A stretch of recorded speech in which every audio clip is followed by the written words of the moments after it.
Hi, I'm Velshi with MSNBC. As we close out a year of heated debate around a presidential election, abortion rights, voting laws, and even an insurrection, I'd like to ask Jeffrey Rosen, president and CEO of the National Constitution Center, to reflect on some of the big takeaways of 2021. Jeff, in what ways has 2021 changed constitutional history? Well, Ali, we begin on January 6th, which would have been the framers' nightmare. They would have been alarmed but not surprised at the vision of an armed mob attacking the Capitol, because that's exactly what they feared when they drafted the Constitution. And their efforts to create a system that would restrain passion and ensure the rule of reason were strongly tested by January 6th. We also saw the passing of Justice Ruth Bader Ginsburg and her replacement by Justice Amy Coney Barrett, who voted on some of those initial election cases. The Supreme Court refused to intervene in the election and ensured ultimately a peaceful transition.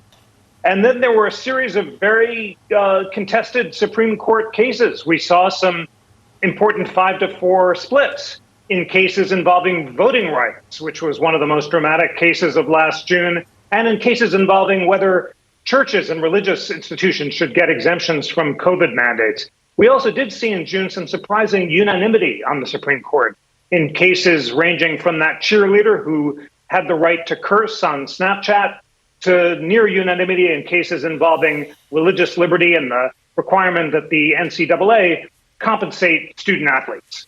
Now, of course, Ali, we're all waiting for the court's decision in the abortion cases, and we've seen some remarkable sparring among and between the justices, with the more liberal justices accusing the conservatives of thwarting the rule of law by not intervening to stop Texas's very restrictive abortion law. And at least by June, we'll hear whether or not the court will overturn or narrow Roe v. Wade. And based on the justices' questions at oral argument, there's a decent chance that that's exactly what might happen.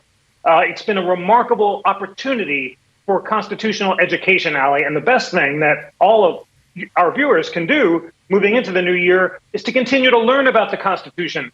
Watch our segments, go to the interactive Constitution of the National Constitution Center, listen to our podcast, pick provisions of the Constitution that you don't know about, and grow in learning and wisdom. Despite all of our differences, the Constitution is the one document of human freedom that unites us as Americans, and it's so meaningful, Ali, to have these conversations with you so that we can all learn and grow together. It is a remarkable document. It's not a long document, by the way, for those who have been talking about or thinking about the Constitution over the last few years. It's useful to pick yourself up a copy of it or look at it online. But you're absolutely right, Jeff.